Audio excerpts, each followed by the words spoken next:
Très bien, alors notre cours ce soir s'appelle La Ronde des âmes, un très beau titre, bravo. La Ronde des âmes, c'est le fait qu'une âme en réalité n'a ni commencement ni fin, puisque l'âme c'est l'essence de l'âme, et depuis l'essence de l'âme alors il y a comme une expression.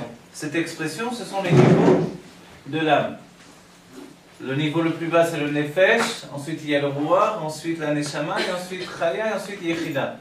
Nefesh, Ruach, Neshama sont des niveaux qui sont intérieurs, c'est-à-dire que l'on peut provoquer par notre travail personnel. Et les niveaux de Chaya et Yechida sont des niveaux qu'on ne peut pas entraîner par un travail personnel. Et qui pourtant nous sont donnés par l'investissement que l'on a dans notre judaïsme, dans notre vie de juif. Le secret des âmes, c'est que l'on revient de vie en vie, d'une réincarnation à une autre pour compléter notre âme. Qu'est-ce que c'est compléter notre âme? Pour un homme, c'est étudier toute la Torah et faire toutes les mitzvot. Pour une femme, puisque dans les livres de Kabbalah, on se pose la question, est-ce que les femmes vont revenir dans des vies successives, des Gilgulim, des réincarnations? Et la réponse c'est oui, elles viennent, mais elles viennent pour leur mari.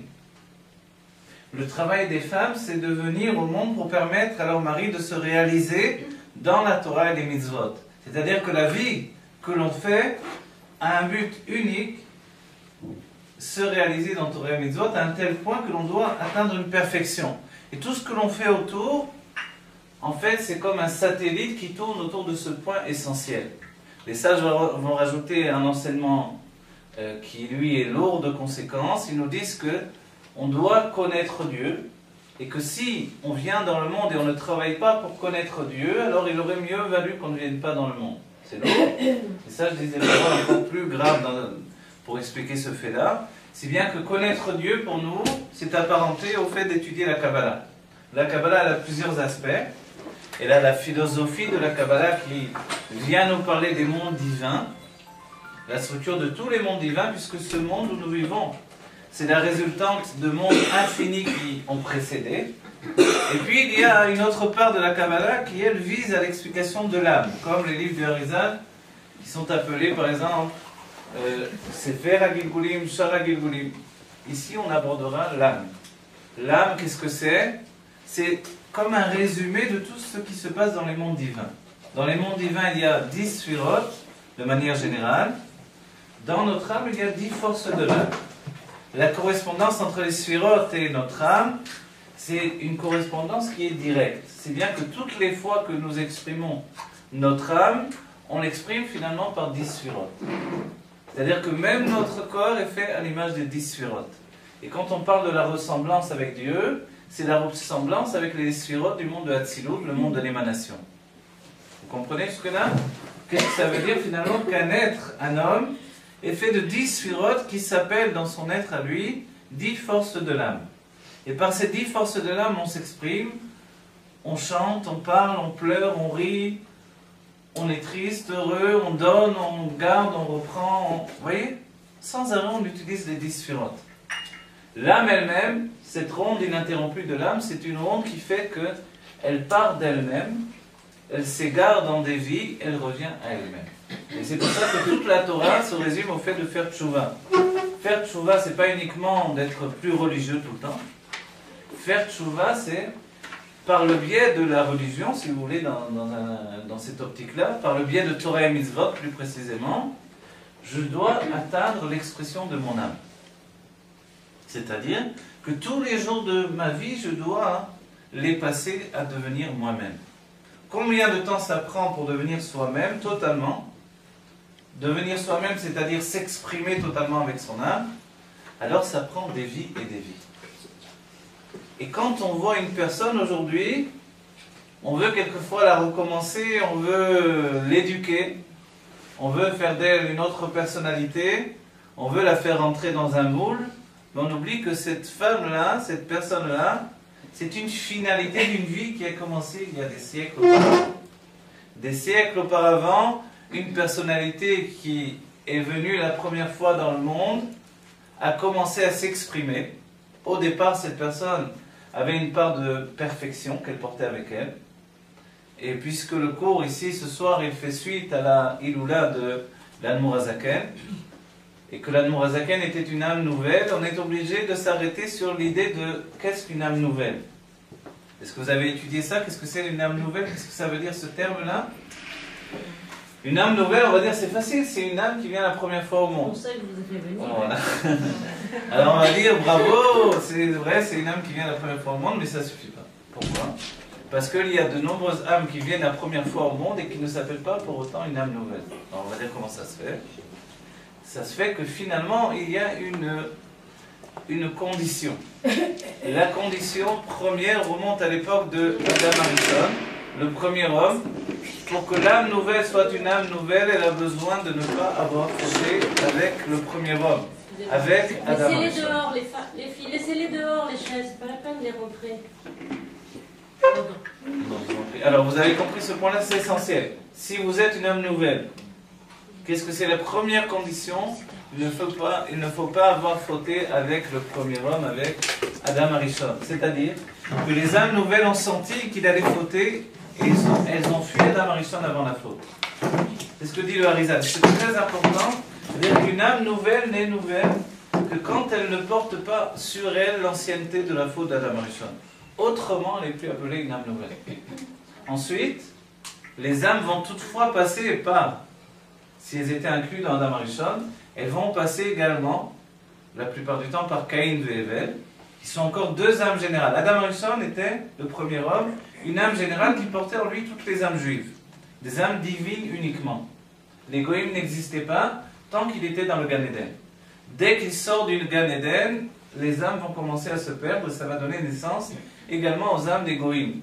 De manière générale, ce n'est pas encore précis, puisque le monde n'a pas la définition de juif et non-juif, et que l'âme divine ne va s'obtenir que par un travail personnel. Avant le don de la Torah, je suis juif quand je l'ai choisi, quand j'ai voulu être juif. Ce qui nous explique également pourquoi il y a une telle lutte chez les Avot, pourquoi quand on voit que Abraham va donner naissance à Yitzhak et Ishmaël, on voit qu'il y a une lutte entre Yitzhak et Ishmaël. Ensuite, c'est encore plus prononcé quand on voit la naissance de Esav et Yaakov. Esav, je le dis en premier lieu, comme la naissance de l'âme animale, et Yaakov comme la naissance de l'âme divine. Et ça, j'en dis, Esav est un juif, né de parents juifs, mais il est appelé Yehudi Moumar, c'est-à-dire un juif qui lui est renégat. C'est une sorte de renégat qui repousse son judaïsme, qui est prêt à vendre son droit d'aînesse. Son droit d'aînesse, c'est son âme divine en réalité. Il est prêt à perdre son âme divine pourvu qu'il ait sa tranquillité terrestre. Dans notre vie au quotidien, on a toujours ce choix. Est-ce que je peux vendre mon âme divine pour avoir ma tranquillité terrestre ou non? Avant Matan Torah, cette question était entière. C'est bien que quand Abraham va faire des guérim, a priori en guerre, une fois qu'il est passé devant un tribunal, il est juif pour toujours. C'est terminé. Les guérim qu'avaient fait Abraham et Sarah vont retourner ensuite à leur idolâtrie. Comment ça se fait? Et leur âme les a quittés. Avant le don de la Torah, l'âme n'était pas soudée au corps. Dès le don de la Torah, il y a un autre point, et c'est essentiel. Avant le don de la Torah, l'homme choisit Dieu. Après le don de la Torah, au moment du don de la Torah, Dieu choisit l'homme. Et à ce moment-là, le choix de Dieu fait que l'âme est soudée avec le corps. Et en définitive, Dieu ne choisit pas l'âme, il choisit le corps du juif. Et c'est pour ça qu'il faudra se préparer au don de la Torah par un exil extrêmement difficile en Égypte, où le corps va être le fruit d'un travail acharné sur la matière. Le corps du juif va être comme une résultante du travail qui va être fait sur, c'est son opération, sur le chomer, sur le matériau même de l'existence. Avec quoi est fait le corps de l'homme? Avec de l'argile. Avec quoi on a fait des briques pour faire des pyramides? Avec de l'argile. Est-ce que c'est un hasard? Pas du tout. C'est vraiment qu'on était en train de travailler, de construire le corps du juif. Dès le moment où 600 000 juifs adultes, Shishim Ribo, vont sortir d'Égypte, il y aura aussi les femmes, les enfants et les anciens. Quand ils vont sortir d'Égypte, nous avons ici les âmes générales de tout le peuple juif. Est-ce que c'était des âmes nouvelles? Le Harizal nous dit, et le Zohar également, il s'agit de très vieilles âmes qui étaient dès le début du monde dans l'existence et qui étaient venues à l'époque qui précède le déluge. Les géants qui vivaient dans le monde, c'était les âmes juives déjà. Et dans cette optique-là, on peut se dire que si les géants qui tenaient le monde, c'était les âmes juives, où se trouvaient les goïms dans ce monde-là? C'est très difficile de distinguer au début du monde. D'autant plus que tous les hommes de la terre parlaient la Shon HaKodesh. Non pas l'hébreu moderne de Ben Yehuda, du dictionnaire nouveau qui a été mis sur pied dans la construction de la Médina, mais la Shon HaKodesh véritable, qui elle est capable de créer de la même manière que Dieu est capable de créer. Les Mekoubalim expliquent que les dinosaures du début du monde étaient tout simplement des créations des hommes.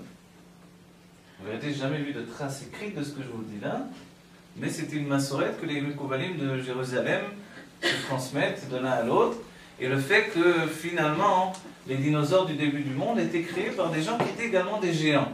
Et il est dit que les animaux commençaient à se mélanger, les races des animaux. Et en réalité, d'après la Kabbalah, ça s'est attesté par la suite, en réalité, les hommes avaient une telle maîtrise de la Shon HaKodesh, de l'hébreu originel qui a créé le monde, qu'ils ont commencé à mélanger les lettres, à faire fusionner les otiotes et à créer des nouvelles sortes d'animaux qui n'existaient pas. De là, on comprend mieux ce que va faire Dieu ensuite. Dieu va dire, très bien, vous avez fait des animaux, je vais nettoyer ce monde, vous l'avez complètement gâché, dénaturé. Je vais demander à Noir de prendre des animaux, les animaux que moi j'ai créés, je vais les faire rentrer dans l'arche et tout le reste je vais détruire. On comprend mieux l'idée que aujourd'hui encore, malgré qu'on est contre la théorie, merci beaucoup, la théorie de l'évolution, etc., qui sont de pures inventions qui ont fait marcher le commerce des livres d'histoire, toutefois, on a beau être contre cette théorie de l'évolution, il y a quand même des ossements de dinosaures à droite à gauche qu'il est difficile de réfuter totalement. Et là, c'est là où les Mekoubalim, effectivement, disent que oui, il y avait. Puisque Dieu a créé des Taninim Agdolim au début du monde. Les grands, le terme Taninim, il sert aussi bien pour les monstres de la mer que sur les monstres qui étaient sur la terre également. Et ces Taninim du début du monde, en force, c'était où ils sont réellement. Est-ce que ce sont juste les baleines ou il y a d'autres animaux? En fait, certains pensent qu'il s'agissait de ces animaux des débuts du monde. On va dire, quel rapport avec nous finalement, avec nos âmes?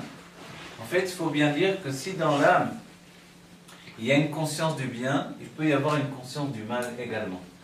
Et la conscience du mal, elle peut devenir une sorte de monstruosité. Et quand l'homme exprime son âme, alors il peut créer des animaux monstrueux. Vous comprenez? On peut le voir chez les peintres, qui peuvent faire des tableaux monstrueux ou des sculptures monstrueuses chez les sculpteurs. Comment ça se fait? Pourquoi ils ont fait des choses pareilles? Parce que finalement, ils projettent ce qu'il y a de plus terrible au-dedans d'eux. On voit aujourd'hui jusqu'où peut aller ce qu'il y a de terrible dans l'homme quand les hommes deviennent sanguinaires plus que les animaux, que l'animal tue en réalité pour manger, les hommes sont cruels par nécessité de... Par nécessité de quoi? De pouvoir. De pouvoir, de désir d'exister en assujettissant. Comment dire? Assujettissant. Je l'ai fait 3 fois, je vais y arriver. Assujettissant les autres sur leur tutelle. Mais est-ce qu'on a un Dieu qui nous demande de tuer l'humanité? Non. C'est un Dieu de vie. Un Dieu de vie qui, lui, entraîne les hommes vers la vie. Et en réalité, notre âme, nous-mêmes, quand on regarde notre vie, quand on regarde la souffrance, quand on regarde tous les Juifs qui sont partis, malheureusement, dans les siècles précédents et aujourd'hui encore, que Dieu préserve, que ça soit terminé pour toujours, on se dit, mais pourquoi? Qu'est-ce que c'est le destin de l'humanité? Qu'est-ce que c'est le destin des âmes? Est-ce que la ronde des âmes, c'est vivre et mourir sans interruption? Est-ce que pour être vivant, il faut à tout prix mourir? C'est vrai que quand quelqu'un quitte ce monde, c'est que quelquefois il y a une nécessité qu'il revienne à nouveau. Et pour nous, on va dire, est-ce que c'est une consolation? Non. Bediavad, on peut se dire que s'il y a une nécessité et que Dieu est un Dieu de bien, et il est dit que Dieu a une nature bonne, donc c'est pour ça qu'il fait le bien, le fait qu'on ne comprenne pas le destin de l'humanité, et la manière dont Dieu dirige le monde, c'est finalement souligner qu'on est loin de sa perfection. Et la perfection divine vient du fait qu'il est Aya Ove Veiye Keechad. Il a été, il est, il sera dans un même temps. Est-ce qu'on peut imaginer une chose pareille? En fait, on n'est pas si loin de cette compréhension-là. Vous savez, je vis au présent avec mes souvenirs sans arrêt. Et une personne peut vivre tellement avec ses souvenirs qu'elle se gâche la vie au présent. À la fois, les souvenirs peuvent être une source de satisfaction, mais à la fois, elles peuvent être quelque chose, une douleur qui n'a pas arrêté de faire saigner mon cœur d'un certain point de vue. D'un autre côté, certaines personnes ont des projets qui leur permettent de se sortir de la situation terrible qu'ils vivent au présent. On dit l'espoir fait vivre. L'espoir fait vivre, c'est vrai. Est-ce qu'il fait vivre au présent? En fait, il fait vivre au présent vers une projection vers le futur. Le plus difficile de tout, c'est de vivre l'instant présent.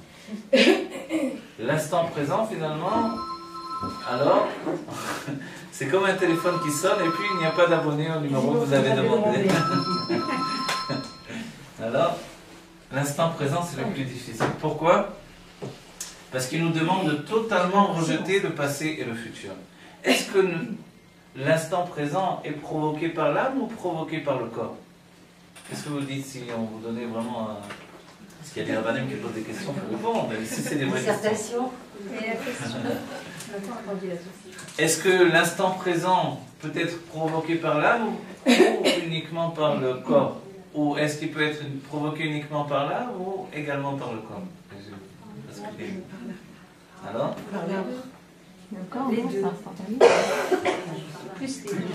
Alors, excusez-moi, le temps présent n'existe pas. Ah, le temps présent semble ne pas exister, effectivement. Et le grand problème du temps présent, c'est qu'il n'existe pas. Le Baal Shem Tov, toutefois, dira que celui qui vit intensément l'instant présent réussit à réparer toutes ses vies passées. C'est extraordinaire. Ça veut dire que le bonheur dépend de l'intensité que l'on met à vivre l'instant présent. Et comme on a dit, c'est pas aussi évident puisque l'instant présent fuit à chaque instant. Et que la plupart du temps, on est en projection vers le futur, ou alors on est encore attaché au passé. Mais quand est-ce que je suis dans le présent? Quand on voit un enfant, l'enfant vit dans le présent. L'enfant n'a pas de notion du temps. Si bien que quand on lui dit, on va, tu sais, demain on va aller, on va sortir, on va aller faire une promenade, ça y est, on y va? Attends, j'ai dit demain, c'est quand qu'on y va? C'est maintenant, c'est maintenant. Alors, si on lit dans la journée, encore pire, alors chaque instant c'est maintenant. En fait, il n'a pas cette notion du temps en projection. Le temps en projection n'existe pas pour lui. Pourquoi? Parce qu'il vit intensément l'instant présent. Le rabbi aujourd'hui nous a demandé la Géoula immédiatement.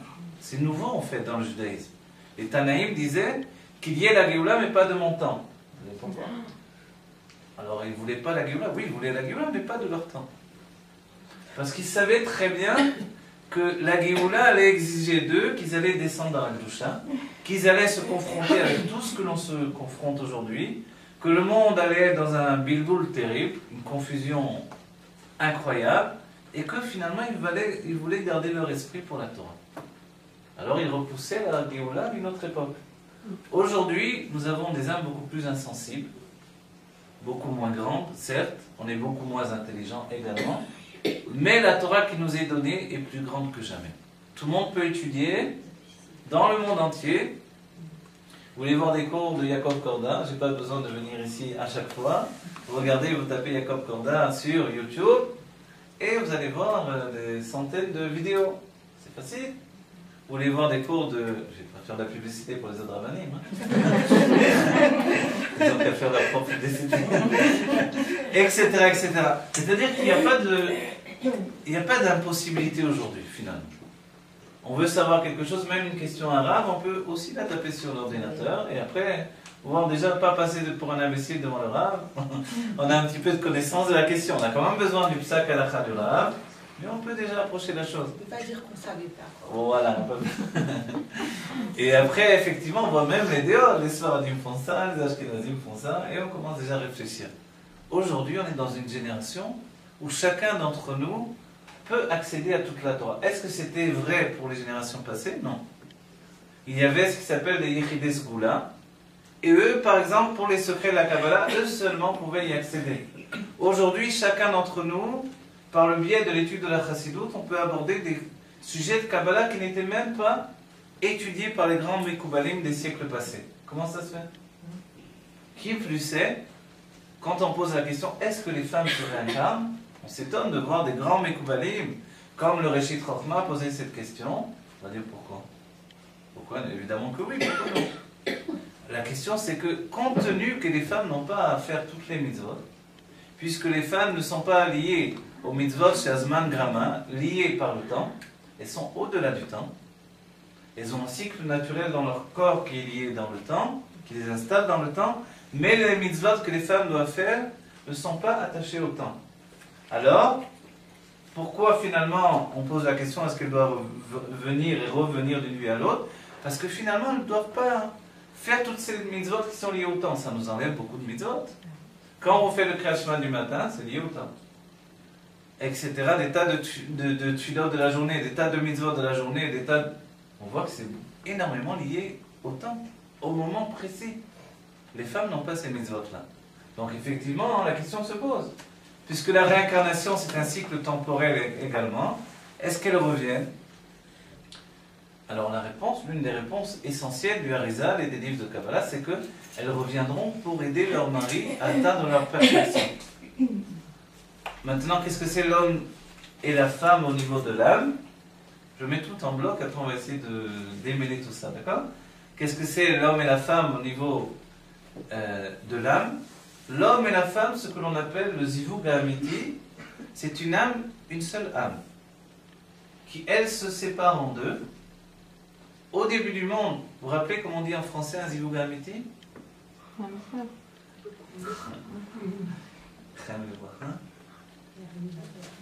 On dit une âme sœur. Qu'est-ce que c'est une âme sœur? Pourquoi c'est une âme sœur? Ça veut dire quoi? Quel rapport à une âme sœur? Notre moitié. Hein? Une âme sœur. Bon, pour l'homme, c'est normal de dire une âme sœur encore, mais pour la femme. Mon mari, c'est mon âme sœur. Ah bon, c'est sûr?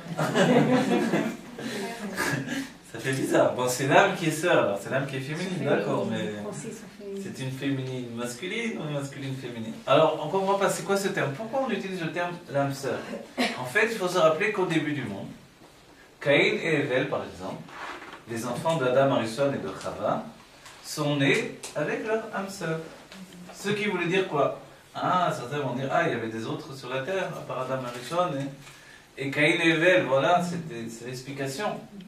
Je me rappelle que quelqu'un m'a dit, mais d'où ils ont eu des enfants? Et parce que la plupart du temps, si on n'étudie pas profondément, on ne sait pas que Caïn est né avec une âme sœur, donc avec une sœur jumelle. Âme sœur voulait dire sœur jumelle. Donc quand un homme devait chercher sa femme, il n'allait pas très loin. Il était né avec elle et forcément ça allait être sa femme. Voilà, c'était son âme sœur, donc de là évidemment le terme est juste. Hevel est né avec deux âmes sœurs. Ça va, jusque-là tout va bien, on va dire. Bon, il y a deux femmes déjà, c'était plus compliqué, deux âmes sœurs, voilà. C'était des sœurs et c'était ses âmes sœurs. Voilà. Et en même temps, qu'est-ce qui s'est passé? Il y a eu la guerre entre Caïn et Hevel, une guerre fraternelle, du Krav Maga entre eux, finalement, qui fait que Caïn a tué Hevel à cause de cette âme-là. Pourquoi? On va dire pourquoi il a tué à cause de cette autre sœur supplémentaire qui est née avec Hevel. On va dire mais c'est compliqué. Pourquoi c'est compliqué? Parce que Caïn et Hevel étaient déjà des jumeaux. Ça veut dire que dans le ventre de Chava, il y avait Caïn et Hevel, voilà, plus trois autres filles. Voilà. Donc évidemment, c'était embrouillé l'histoire, de savoir quelle était l'âme de qui et comment ils ont pu définir exactement quelle était l'âme sœur de l'un et l'âme sœur de l'autre. On va dire, c'est un peu difficile. Pourquoi il a tué pour une âme sœur qui ne lui appartenait pas, et comment elle lui appartenait pas, comment elle pouvait appartenir à Hevel plutôt qu'à lui? L'explication, c'est que ces hommes-là voyaient dans les mondes divins. Et à la différence de nous, ils savaient encore, ils avaient le souvenir, parce que c'était les premières âmes, ils avaient le souvenir de leur descente de l'âme dans les mondes divins, et comment l'âme pénétrait dans le corps. Si bien qu'ils se sont vus descendre tous ensemble. Il y avait d'un côté, du côté gauche, Caïn qui descendait, du côté droit, l'âme de Hevel qui descendait, et en même temps, du côté de Caïn, il y avait deux âmes sœurs qui descendaient, et du côté de Hevel, il y avait une seule âme sœur qui descendait. On va dire, il s'est trompé de rave là, non? En fait, je ne me trompe pas. Et il s'est passé quelque chose tout à coup. Avant que les âmes viennent s'infiltrer et pénétrer dans le corps, à partir de l'embryon, se développer dans le ventre de la mère, voilà que la deuxième âme sœur qui descendait du côté de Caïn, elle est passée du côté droit. Elle a fui la faute. Voilà. Elle est rentrée du côté de Hevel. Mais Caïn avait vu la chose. Et quand ils sont venus au monde tous les deux, dès qu'ils ont grandi, dès qu'ils ont commencé à rechercher leur âme sœur, alors il a dit doucement, doucement, celle-là, elle m'appartient. Alors, c'était une discussion très mouvementée entre eux. Et Hevel a dit non, elle m'appartient, elle est née avec moi de mon côté à moi, du côté droit. Et Caïn a dit non, elle est descendue du côté gauche, ensuite elle est passée du côté droit. Maintenant, en vérité, pourquoi il y avait base à marloquette, à discussion? Hevel vivait avec les mondes spirituels. Caïn vivait avec le monde matériel. Il y a un terme qui est rapporté à Esav, qui est un comportement dans le monde en général, qui dit Nochal venishte ki machat namut. On va manger, on va boire parce que demain on va mourir. Cette logique-là, finalement, c'est la logique de l'âme animale. Venez, profitons du monde parce que demain on va mourir. Aujourd'hui, on doit dire profitons du monde parce qu'aujourd'hui il va y avoir la Géoula. On va dire, mais est-ce que c'est le même profit que l'on doit tirer du monde? En réalité, profitons de faire encore quelque chose de bien dans ce monde, parce que dans un instant ou un autre, il y aura la Géoula. Et tout ce que l'on aura fait dans le temps de l'exil va s'arrêter. Et que l'on rentre dans le temps de la récompense absolue du peuple juif qui a souffert pendant des siècles et des siècles. D'une vie à l'autre. Donc en fait, la discussion qui était entre eux, c'était cette discussion-là. Est-ce que l'essentiel, c'est ce monde matériel? Ou est-ce que l'essentiel, c'est le monde spirituel? Caïn disait que l'essentiel, c'est ce monde matériel. Hevel disait non. L'essentiel, ce sont les mondes spirituels. Quand, vous savez ce que je dis, c'est incroyable, mais le Harizal est très sérieux quand il écrit, quand Caïn a tué Hevel, il a voulu le libérer de son corps. Il s'est dit, puisque pour toi, l'essentiel, c'est le monde spirituel, le Olam Haba, alors je vais te libérer, tu es emprisonné dans ton corps finalement. Je vais te libérer. Et les sages nous diront, on le verra dans le Rashi, les sangs au pluriel de Hevel sont montés jusqu'à Dieu, jusqu'au ciel. Et on dit pourquoi au pluriel? Parce qu'il ne savait pas de quel endroit du corps l'âme sortait. Alors il a frappé le corps dans plusieurs endroits. Mais le Harizal est sérieux quand il dit, il y avait chez Caïn quelque chose de profondément en lui sincère, de se dire je vais libérer mon frère. Il est enfermé dans un corps, toute sa vie c'est le monde spirituel, libérons-le. Il faut libérer cette âme enfermée dans la matière. C'est la foule. C'est une bonne excuse pour tuer quelqu'un. Mais n'oubliez pas que c'était le premier meurtre. C'était la première conscience de libérer une âme de la matière.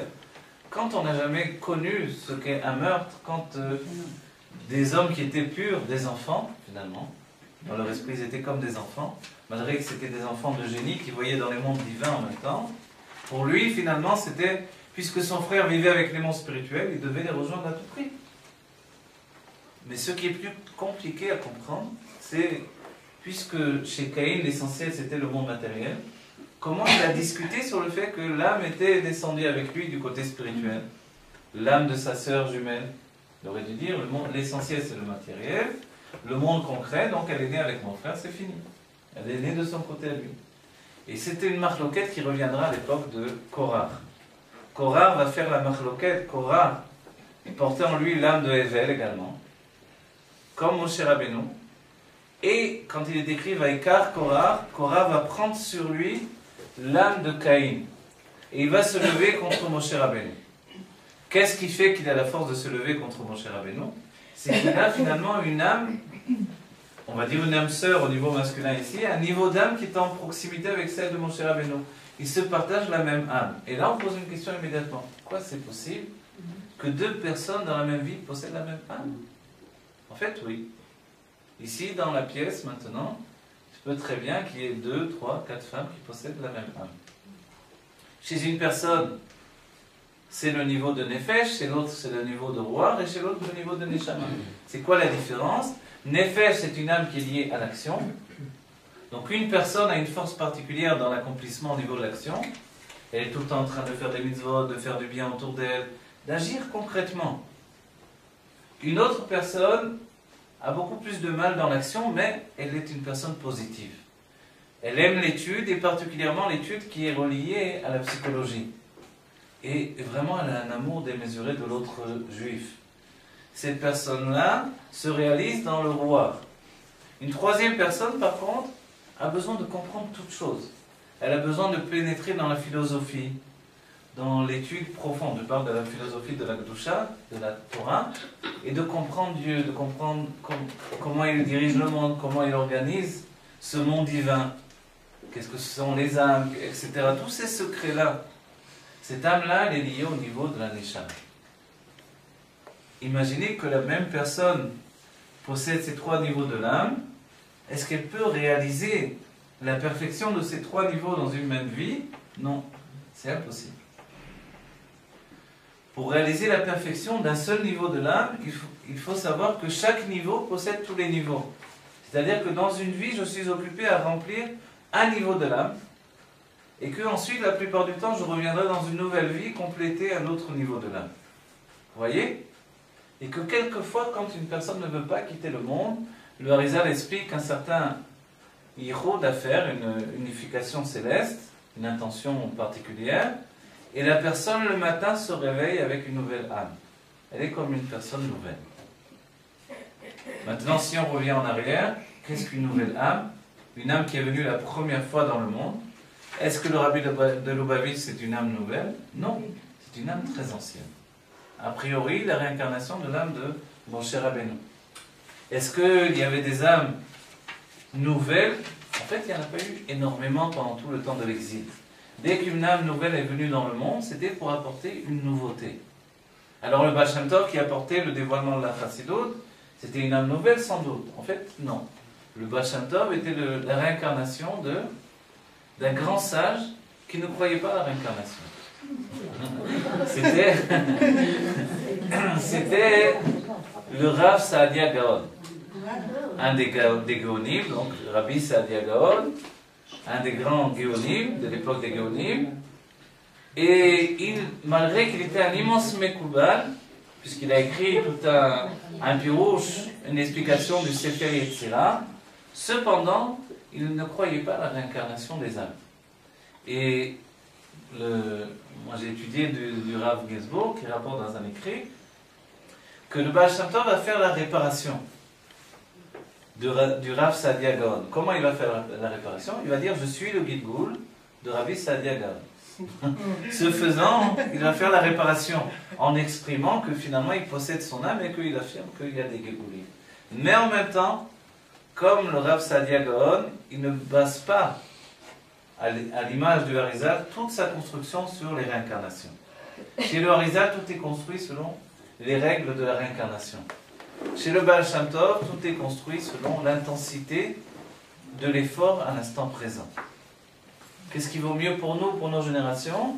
Dieu a organisé que la Chassidut se dévoile à la fin des temps. La plupart d'entre nous, on ne sait pas si on est la réincarnation d'un concombre ou d'une asperge. On ne sait pas d'où on vient exactement. Donc il vaut mieux que l'on vive à l'instant présent. Ça vous fait rigoler, hein? Mais sachez que dans nos vies passées, dès qu'un juif a fauté, on ne lui ouvre pas la porte en grand, viens mon fils, etc. Les goïms, ils ont une idée, les chrétiens, un enfant qui est quitté, qui revient comme ça, qui est accueilli. Je me rappelle plus, il y a un nom particulier. Prodigue. Un enfant prodigue, en tout cas. Prodige. Prodigue. Prodigue. Pas pareil, prodige, c'est... Non, prodigue. Un enfant prodigue, un truc comme ça, voilà. Chez le judaïsme, c'est pas du tout comme ça. Chez le judaïsme, c'est pas quelque part. C'est-à-dire que Dieu, quand on voit réellement comment ça fonctionne, quand un juif a fauté, que Dieu préserve, c'est terminé, c'est au passé, évidemment. Alors, quand c'est arrivé, il a aussi perdu l'élévation qu'il avait obtenue pendant le courant de sa vie et pendant le courant des vies précédentes. Et quelquefois, il a fauté à un tel degré, comme dans le fait de vivre à proximité de la Vodazara, ou d'autres même fautes, comme la Shonara, comme le fait de tuer, de voler, des tas de fautes que l'on peut faire en pensant que ce n'est pas si grave, qui en vérité sont des fautes qui nous entraînent dans un cycle de recommencement ininterrompu. Ça, c'est la ronde des âmes. Et le Harizal dit clairement, quelqu'un qui a fauté en disant la shonara, il revient dans une dvora, une abeille. Il se réincarne dans une abeille. Pourquoi une abeille?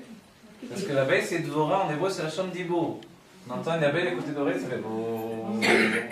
Elle est en train de parler, elle parle sans arrêt. Quand quelqu'un disait Netilat Yadayim, je m'en fiche, et il se lève le matin, il commence à préparer la nourriture de la maison sans faire Netilat Yadayim, ce qui est très grave puisque ça introduit la touma dans la nourriture, alors on dit que c'est le plus important, le Netilat du matin.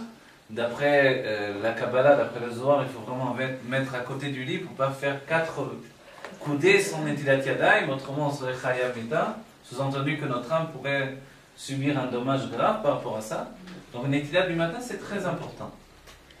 Et si quelqu'un dit, je n'ai rien à faire du Netilat du matin et du soir et de l'après-midi, celui-là, il risque de revenir dans de l'eau. Pourquoi? Parce que la faute, elle est liée directement, la réparation est liée directement à la faute. Ça s'appelle un tikkun. Un tikkun, dans l'idée des Gilgulim, et tout ce que je vous dis, ça nous fait bien comprendre pourquoi le Baal Shem Tov ne visait pas cette optique-là. C'est que dans cet ordre d'esprit, on doit de toute façon payer nos fautes. Oui, vous voyez? Si on revient dans des animaux ou des matières, vous avez comment compris. on peut finir les mitzvot? Comment on peut faire? Voilà. En fait, quand on met du sel, on rajoute du sel à un repas. Alors il faut se demander, est-ce que dans ce sel, il n'y a pas une âme qui désire s'élever? Le Harizal, quelquefois, s'arrêtait sur le chemin, et il prenait de la terre, il la mettait à sa bouche, il mangeait la terre. Alors, les élèves étaient très étonnés. Tous se sont dit, si notre maître avait faim, on ne s'est pas occupé de lui donner à manger, ça fait peur. Mais en réalité, il voyait qu'il y avait des âmes perdues dans cette terre, sur le chemin, il les mangeait pour pouvoir les élever. À la question, comment on élève des âmes qui ont chuté? Les sages vont dire que le jour de pluie est plus élevé que Triatametim, que la résurrection des morts. Pourquoi? Parce que grâce à un jour de pluie, tous les niveaux de Domem, Somea, Chaim, Medaber vont s'englober l'un au-dedans de l'autre. C'est-à-dire que à la fois il y a des âmes dans le minéral, dans le végétal et dans l'animal. Et finalement, notre travail humain, l'une des grandes choses que l'on doit faire, une grande tâche que l'on doit accomplir dans ce travail que l'on passe, puisqu'une grande partie de la journée on mange, on boit. Combien d'heures par jour on mange, on boit? On ne s'aperçoit pas vraiment qu'on n'arrête pas de manger et de boire. C'est juste les jours de jeûne qu'on s'aperçoit que tout à coup, on peut ni manger ni boire, et là, alors on a envie de dire, mais pourquoi des sages, ils ne peuvent pas juste prévoir le café du matin avec un petit gâteau? Après, je vais faire un effort de tenir toute la journée, ce sera considéré comme un jeûne. Alors, on n'arrête pas de manger et boire. Pourquoi cette nécessité? C'est parce que ce n'est pas simplement pour nous, mais également pour toutes les âmes que l'on doit élever. Si bien qu'il y a une histoire du Baal Shem Tov, où un homme finalement avait vu, un homme était parti sur le chemin, et sur un chemin il avait vu un petit chien qui passait, et ce petit chien il avait trouvé sympathique, ça peut, ouais, des chiens. On dit qu'élève lève ses coups aux lèvres, ça attire notre cœur assez souvent. Donc c'est pour ça qu'il vaut mieux pas s'attacher à un chien, parce que les gens qui perdent leur chien, c'est comme si Dieu perdait un ami cher ou quelqu'un de plus proche encore. Donc un chien, on peut s'y attacher en un instant. Il gambade autour de nous, il nous tourne autour, il fait des yeux de cocker, et puis voilà, on est attaché à lui. Et c'est arrivé à un juif qui était un juif très orthodoxe, et puis un chien a gambadé autour de lui sur le chemin, c'était à la campagne, et puis il s'est attaché en un instant avec ce chien. Lui-même ne comprenait pas trop, mais ça lui a fait plaisir que ce chien tourne autour de lui. Et puis à un moment, ils arrivent à côté d'une rivière, et le chien tombe à l'eau. Alors quand même, ça l'a inquiété. Il voit le chien qui se noie, et pas moyen d'aider le chien s'est noyé. Alors il était désolé, c'était la veille de Shabbat. En attendant, il faut bien faire Shabbat, il va.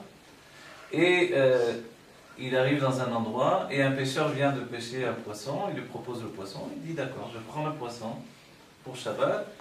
Et Shabbat, tu fais un festin avec un énorme poisson, très très bon.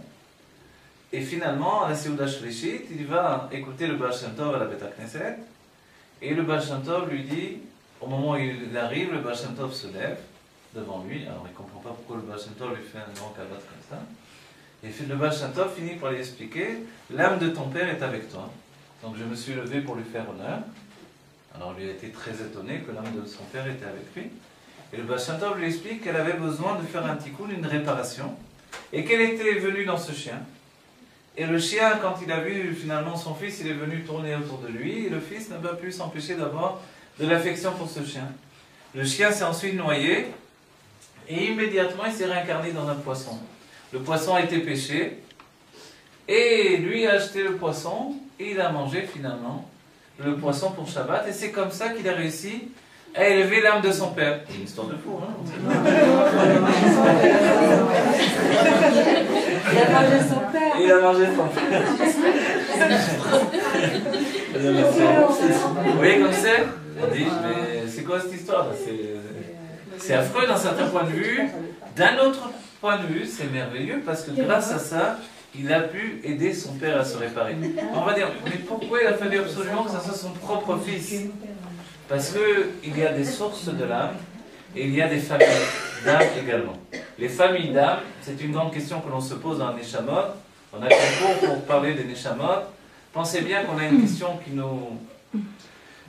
nous pend, je ne sais pas comment on dit, une des questions qui nous intrigue. Voilà.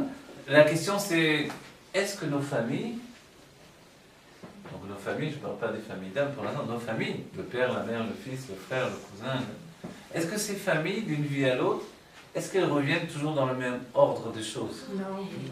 Alors l'une des explications, c'est que non. Mais par contre, une autre explication dira que, en attendant, les âmes reviennent quand même ensemble.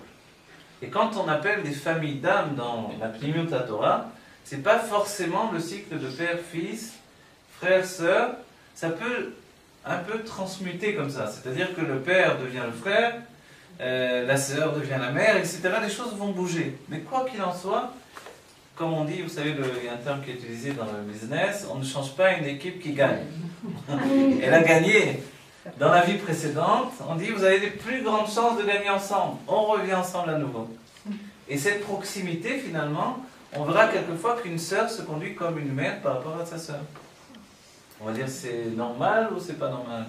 En fait, quelquefois, dans la vie précédente, elle était tout simplement sa mère. Maintenant, il y a des choses plus étranges encore. Une fille qui se comporte comme une mère par rapport à sa mère. Vous avez vu déjà ça? On voit ça quelquefois. Une fille qui veut être... on se demande qui est la mère, qui prend les décisions à la place de la mère, etc. On va dire comment ça se fait. Je ne vais pas dire que maintenant, on va dire que je dis qu'à chaque fois c'est comme ça, mais il peut arriver que dans la vie précédente, cette fille-là était la mère de cette mère-là, c'est-à-dire qui était sa fille. C'était le cycle ininterrompu du retour des âmes, fait que l'on revient ensemble, mais on ne revient pas toujours forcément de la même manière. Et plus étrange encore, il peut arriver que celui qui était mon frère dans la vie précédente, enfin je vais parler pour une femme, le frère d'une femme dans la vie précédente, aujourd'hui c'est le mari. Parce qu'en réalité, dans la vie précédente, peut-être que la femme n'avait pas eu son zivouk, et qu'elle avait eu un autre zivouk à la place. Mais son zivouk, quand même, il devait être là dans sa proximité pour l'aider. Alors il est revenu en tant que frère. Vous voyez tout ça? C'est le destin des âmes, des choses qu'on ne peut pas savoir. Mais, quand on passe devant des tzadikim comme le Harizal, comme Baba Saleh, comme le Rabbi de Lubavitch, forcément ils voient automatiquement les choses. Et ils savent exactement qui on est, d'où on vient, etc. Le Harizal disait automatiquement les réincarnations de chacun, il leur expliquait, parce que toute sa Torah était basée sur la connaissance des Gilgulim. Le Baal Shem Tov, lui, quelquefois a dit des Gilgulim de certaines personnes, mais la plupart du temps, non. Il leur donnait de travailler intensément sur l'instant présent et de se réaliser dans l'instant présent. Pour nous, c'est cette conduite que l'on doit adopter, parce que si j'apprends que j'étais le pharaon d'Égypte qui a fait souffrir tout le peuple juif, je ne vais pas tellement être très content de moi et je risque de déprimer au quotidien. Alors, que Dieu préserve aussi d'autres choses terribles qu'on a pu me dire, parce qu'on n'a pas toujours été le héros de l'histoire. Évidemment, question finale de tout ce développement-là, c'est pas la fin du cours encore, mais avec qui je vais me relever? C'est-à-dire, si je suis revenu, d'après vous, combien de fois on revient? Oula. Depuis 5000 ans. Alors, le système des âmes, c'est que les âmes du début du monde, qui étaient des géants, sont revenues dans la génération du... Donc c'était les âmes du déluge, sont revenues dans la génération de la tour de Babel. Quand il y a eu la tour de Babel, on voit que le monde parlait une seule langue, essentiellement l'hébreu, enfin une seule langue ça n'est pas essentiellement, l'hébreu quoi. L'hébreu qui créait le monde, à nouveau ils ont réutilisé l'hébreu pour combattre Dieu. C'était les mêmes âmes qui revenaient. Et le Harizal et le Zohar nous disent que c'était des âmes juives. Mais c'était des âmes rebelles. C'est bien que, comme ils avaient été tués du temps du déluge, elles se sont dit, on ne va pas se laisser tuer une seconde fois. Venez, on va s'associer, l'union fait la force et on va construire une tour et on va enfermer la Shrina dans cette tour. Et quand la Shrina sera enfermée dans la tour, Dieu fera bien ce que l'on voudra. On va dire, vous rigolez ou quoi? Vous avez enfermé la Shrina dans une tour. La Shrina, c'est pas quelque chose de physique. Mais ils avaient une telle connaissance de la parole sainte qu'ils étaient capables de le faire. C'est bien que la tour qu'ils ont construite, c'était une tour qui était construite avec des lettres. Et ils étaient capables d'enfermer la Shrina. Le Zohar dira une immense... C'était une sorte d'immense kumkum, vous voyez, comme un kumkum de Shabbat, duquel ils voulaient tirer, comme on tire de l'eau chaude, ils voulaient tirer de la vitalité pour se donner à une vie de plaisir absolu. Et obliger sans arrêt Dieu à donner, déverser sa vitalité divine dans cet immense kumkum. Et eux, ils auraient vécu une vie de bien terrestre absolue. On va dire c'est une blague, ça n'aurait pas pu marcher. On voit que oui, ça aurait pu marcher à un tel degré que Dieu dit « Je vais descendre moi-même pour empêcher la chose ». Donc en vérité, s'il est descendu lui-même, la chose aurait pu fonctionner. Pourquoi? Pour deux raisons. Un, ils avaient effectivement les clés de la connaissance de la Shon HaKodesh. Et deux, ils étaient unis. Et dès qu'on est unis dans le bien ou dans le mal, que Dieu préserve, on peut réussir. On a beau, quand on est religieux ou orthodoxe, etc., on vient et on critique beaucoup ceux qui ont fondé la Médina, parce que c'est vrai qu'il y avait des idées qui n'étaient pas forcément les plus belles, et c'était pas forcément des idées qui vont aboutir à l'esprit que l'on a aujourd'hui dans ce pays merveilleux où on vit. Mais ce que personne ne peut objecter, c'est que ceux qui ont construit la Médina avaient une grande artoute. Ils étaient unis entre eux. Et c'est parce qu'ils étaient unis qu'ils ont réussi. Et toutes les fois où on est capable de se réunir et d'être, comme il est dit pour Matan Torah, c'est sûr que Dieu nous donne de réussir. Qui plus est, quand on le fait pour le bien, un bien absolu.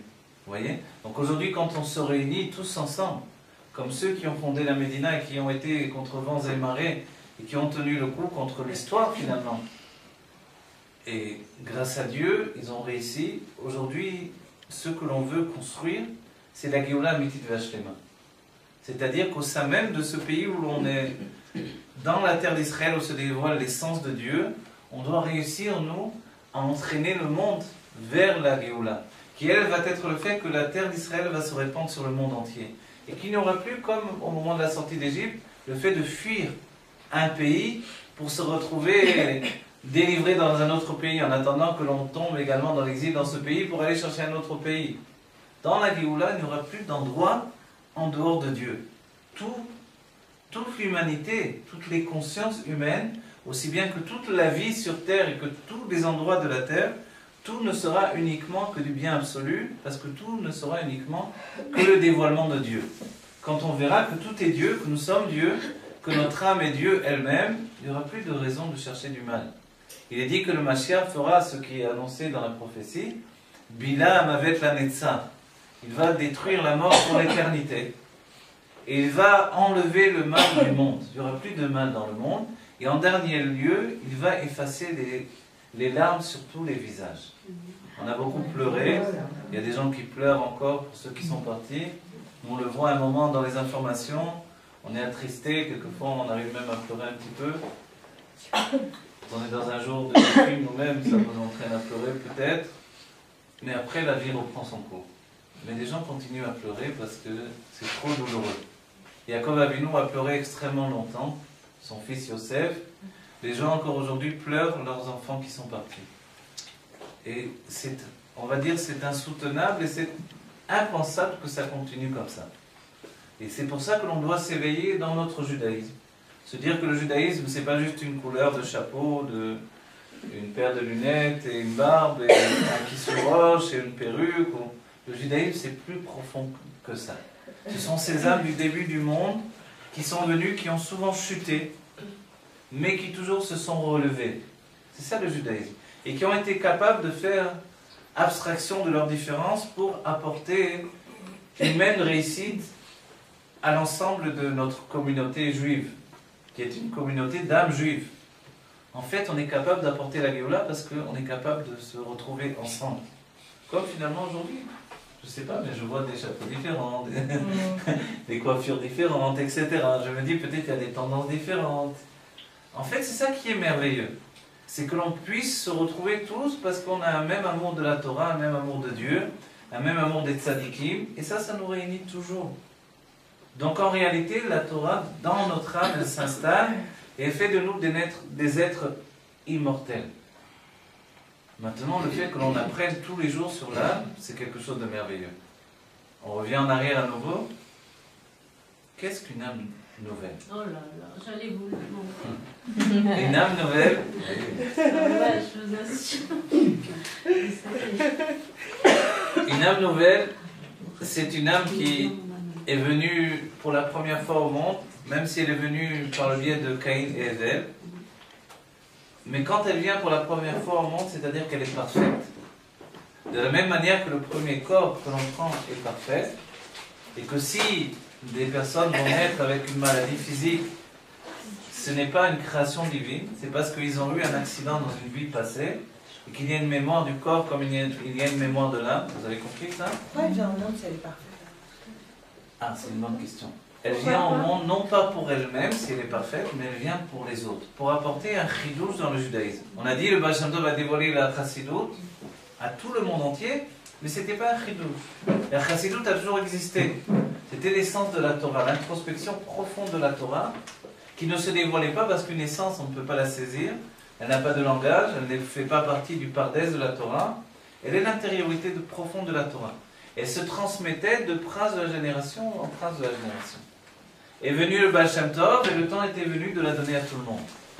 Mais le Baal Shem Tov savait très bien que l'ennemi de cette essence de la Torah, c'est justement l'intellect. Pourquoi? Parce que l'intellect essaye de tout comprendre. Comme il veut tout comprendre, finalement, il peut rejeter ce qui ne se comprend pas. Évidemment, l'essence de la Torah ne se comprend pas parce qu'elle n'a pas de structure. Elle n'est basée sur rien. Elle vient vivifier toute chose de l'intérieur. Mais dès qu'on essaie de la saisir, elle disparaît. Alors comment on peut transmettre une Torah comme ça? Le Baal Shem Tov avait décidé de la transmettre d'une manière différente. Au lieu de la donner à comprendre, il a donné à vivre. Il a dit, vivons comme des chassidim. On va s'habiller comme des chassidim, on va prendre des minhagim, des comportements de chassidoute, et c'est comme ça que on va introduire la chassidoute dans notre vie. Comme règle de base, il y avait le fait de la joie de vivre. Voilà, la foi, la joie de vivre. Un renouveau total de notre judaïsme qui commençait, on va dire, à perdre de la vitalité. Vous savez, quand on tape sur quelqu'un, il a beau être fort, on tape sur lui du matin au soir, et à un moment ou l'autre de sa vie, il commence à baisser la tête et commence à être de plus en plus fatigué. Notre judaïsme qui avait été frappé pendant des siècles et des siècles commençait à se fatiguer énormément. Le peuple juif était dans un état d'évanouissement total. Il y avait des pogroms qui se développaient et se propageaient comme des... je sais pas quoi, ça ne s'arrêtait pas. Les gens étaient dans une misère terrible. Les enfants juifs allaient travailler à l'âge de 5 ans. Ils ne pouvaient pas étudier la Torah. Et c'est dans ces conditions-là qu'est venu le Baal Shem Tov apporter la Torah. La même Torah, mais avec une introspection beaucoup plus profonde et plus vivante, une joie de vivre débordante, qui venait non pas des conditions extérieures, mais une joie qui n'a pas de conditions. Une joie qui naît de l'essence de notre âme. Et il a dévoilé, il a donné à vivre à chacun. Et l'une des conditions essentielles pour obtenir ce dévoilement-là, c'est l'attachement au tzaddik. Et c'est basé sur le passouk de Habakkuk qui dit, Habakkuk est venu et a synthétisé tout le service de Dieu dans une seule phrase. Il a dit, Tzadik be'emunato yechye. Le juste vit de par sa foi. Comme il a une foi intense, il vit, il est vivant. Le Baal Shem Tov est venu et a dit, Tzadik be'emunato yechaye. Le tzaddik vivifie avec sa foi. Il est capable de vivifier les autres également. Dès que l'on s'attache à un tzaddik, qui s'appelle le Or HaChaim HaKadosh, qui était le Nasiador avant le Baal Shem Tov, qui s'appelle le Rambam à son époque, qui s'appelle le Rabbi de Lubavitch à notre époque, dès que l'on s'attache à un tzaddik, qui est le prince de la génération, on est vivifié automatiquement. Il nous élève, il nous vivifie. Les chassidim de Pologne se sont attachés chacun à leur Admour, et comme ça ils vivent de cette manière-là. On va dire alors, qu'est-ce qu'a apporté l'Admour Hazaken dans le monde? L'Admour Hazaken a été envoyé avec une mission plus difficile. La mission de l'Admour Hazaken était d'introduire l'essence de la Torah dans l'intellect. Excuse, avant d'avancer, mais qui décide de définir une nouvelle? Alors, ça c'est une grande question, ça c'est une question. Je ne remets pas ma foi. Non, très bien. Le Nassé Nishma, vous êtes dans le Nishma, on fait les mitzvot et on peut tout comprendre, on doit tout comprendre. C'est même le derrière de la Chassidut Chabad. En réalité, il y a des âmes nouvelles qui sont déjà nouvelles depuis la nuit des temps. Je vous ai expliqué par rapport à l'Admour Hazaken, Rabbi Yitzhak Ezik Meumil, qui était un tzaddik et un chassid de l'Admour Hazaken lui-même, a expliqué que l'Admour Hazaken était une âme nouvelle qui ne devait venir que dans la Géoula. Elle n'était même pas inclue dans Adam Arishon. C'est-à-dire que dans le secret des âmes, il y a aussi des âmes qui n'étaient pas incluses dans Adam Arishon. Et qui ne doivent venir que dans un monde d'absolue pureté, le monde de la Géoula. Pourquoi on a besoin d'âmes nouvelles dans la Géoula? Ça va être également, elles vont être également d'entre les âmes qui vont nous enseigner la Torah. Des âmes vont venir nous accompagner sur l'évolution que l'on doit atteindre dans la Géoula. Il y aura des âmes nouvelles qui sont trop pures pour le monde de l'exil et qui viendront que dans la Géoula. L'une de ces âmes-là... Vous les reconnaissez par rapport à leurs actions? Non, parce qu'il n'y avait pas d'action. C'est vrai que c'est une grande question. Le Tanya en parle quand il rapporte Yov, qui dit Baratat Sadikim, Baratat Reshaim. Et le Tanya, en rapportant Yov, a priori, c'est une grande question. Cette expression de Yov, elle veut dire que Dieu a déjà décidé qui va être Tzadik, qui va être Racha. Racha, il ne faut pas avoir peur du terme. Racha, je suis d'après le Tanya Racha Vetovlo, c'est-à-dire un homme qui est un homme de bien, qui veut faire du bien, qui veut de mal à personne, qui veut même servir Dieu la plupart du temps, mais qui a du Yetzer Hara et qui fait des fautes. Et qui après fait Tchouva, il s'en veut et dit ah, c'est pas bien ce que j'ai fait. Il revient à Dieu. Ça, c'est un Racha Vetovlo. Oui.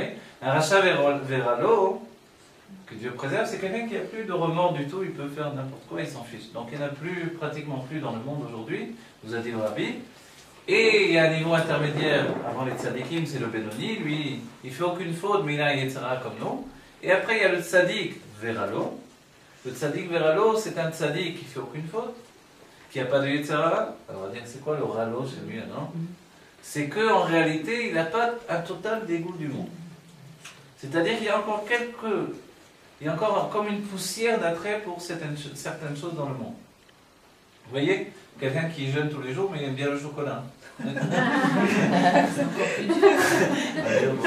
Il ne mange jamais du chocolat. Mais le chocolat, quand même, ça a l'air bon. Vous voyez? Ça, c'est un tzadik veralo. Un tzadik vetovlo, il voit du chocolat, il a envie de vomir. Parce que tout lui donne envie de vomir. Même de mettre des aliments dans sa bouche, c'est pour lui terrible. Mais il le fait. On a vu le fils du Maguid de Mezrich, qui n'avait plus à un certain moment de sa vie à mettre des aliments dans sa bouche. Il était trop dégoûté de la nourriture. Vous voyez, c'est pas nos problèmes à nous, on ne connaît pas. Chacun ses petits problèmes dans la vie. On a d'autres problèmes, on a des problèmes de ligne, etc. On mange trop, on est trop gourmand. Chacun a ses problèmes. Donc les tzadikim ont des problèmes qu'on ne connaît pas du tout. En échange. On veut révéler les Neshamot qu'il y a dedans. En échange de ces problèmes-là, les tzadikim ont un amour de Dieu qui occupe toute leur vie. Ils ont un tel plaisir de Dieu que forcément tous les plaisirs qu'on leur propose, c'est rien du tout pour eux. C'est vraiment dégoûtant. Mais il faut bien vivre dans le monde, donc ils sont obligés de vivre, ils font, comme on dit, contre mauvais... Voilà. Oui.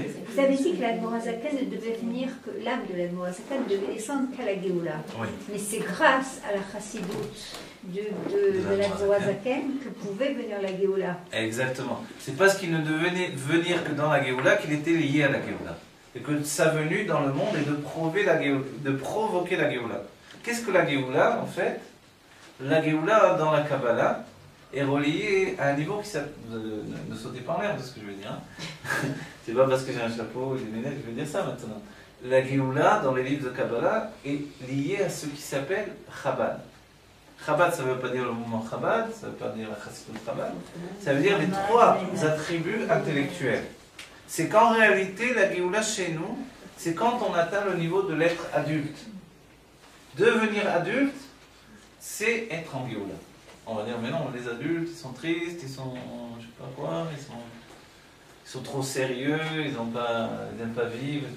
Non, ça c'est l'adulte de Galout, d'exil. L'adulte de Géoula, c'est un adulte qui a grandi l'enfant qui est en lui et qui vit en harmonie avec son enfant. Oui, avec ses enfants en général, mais avec l'enfant qui est en lui. Ça c'est l'adulte de Géoula. Et cet adulte de Géoula, pourquoi il est en Géoula? Parce qu'il a enfin compris comment les choses fonctionnent. L'Admorazaken vient pour apporter au monde la compréhension du système que Dieu a créé. Mais c'est vrai qu'il faut une âme nouvelle. Pourquoi une âme nouvelle? Parce qu'elle n'a pas été entachée par tout le système de l'exil pendant des siècles. Elle arrive, elle a une mission à porter dans le monde, elle doit briser l'obstacle le plus difficile à briser, le rempart des derniers ennemis de la Géoula, c'est l'intellect. L'intellect, c'est ce qu'il y a de pire et à la fois de meilleur, puisqu'on vient de dire que quand on est dans l'intellect, quand on est enfin adulte, on est dans la Géoula. Mais nous, on a l'impression que l'enfant est plus en Géoula que l'adulte. L'enfant est chamoul, il aime vivre intensément.